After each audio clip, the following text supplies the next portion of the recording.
remember leaving school around age 12.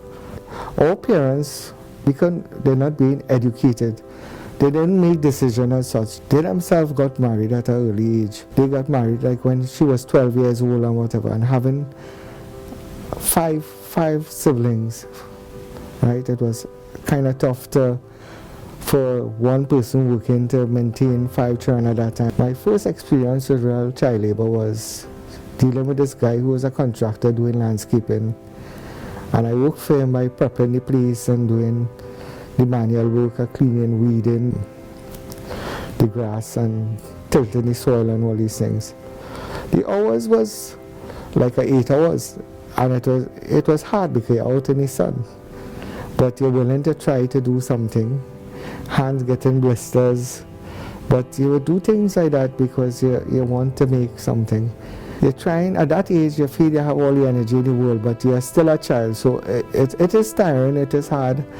You'll get different feeling, but you want to do it, so you're trying to prove yourself to be, well, as you say, to be a man at a tender age when you're still a child. You want to be like a man, you want to prove yourself.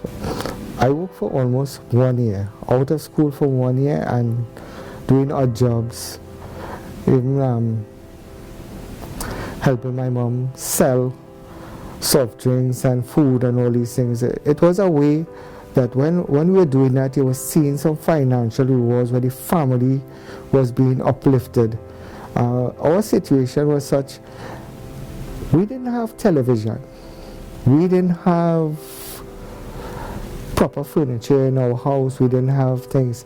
So when you feel that you're making a contribution, back then you would feel good in your spirit that you're doing something for your household, because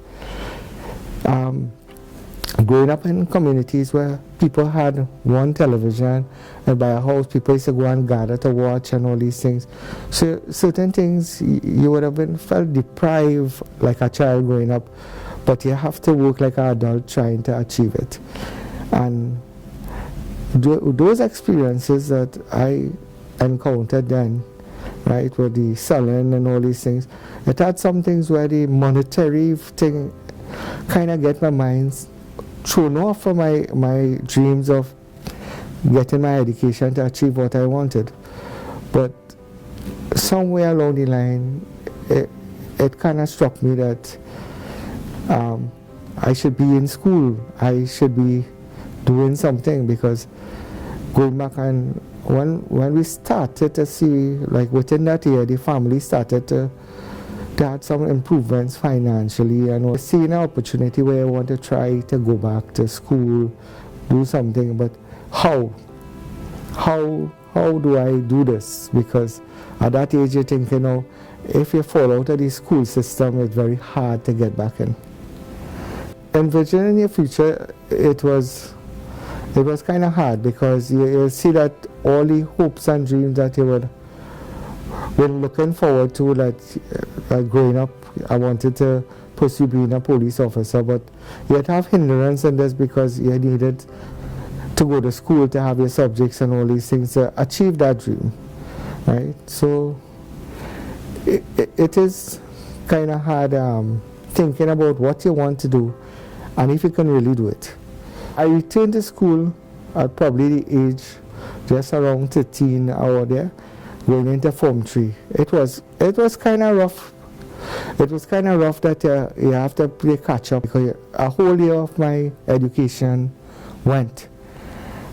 To get the opportunity was hard. I had to go and actually meet the vice principal and ask for an opportunity, and he said, why should I give you an opportunity? Is there any difference from you to anybody else?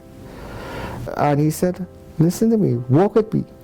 And he was walking and doing his thing, and he said, so tell me why should I give you a chance?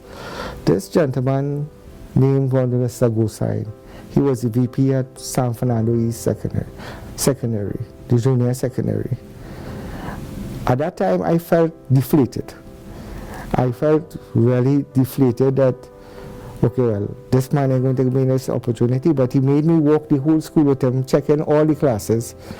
And he said, but all you're always doing this thing, dropping out of school and then want opportunities and only to come back here. He said, listen, if I give you an opportunity, you have to come and look for me every single day. Make yourself, I have to see you in the school. I tried my best to continue my education, but still there was this situation of having to survive. And with that being said, I did continue with my education. I did fairly well. I came out with 3 passes, but I also won the award for the most progressive student, 1987. When I finished secondary school, I had to return to working, trying to survive and get things done. Working in different places for minimum wage. One of my first experience was a company that I worked for $450 a month. Now, sounds very little, but it was a lot when you have nothing. You may not be all book. I am not all book. I've learned life skills along the way, things that help me on my day-to-day. When I went to Cipriani Labour College, I was exposed to something called people skills that I wasn't even aware that I had. And today I'm sitting as a general manager, operations and logistics.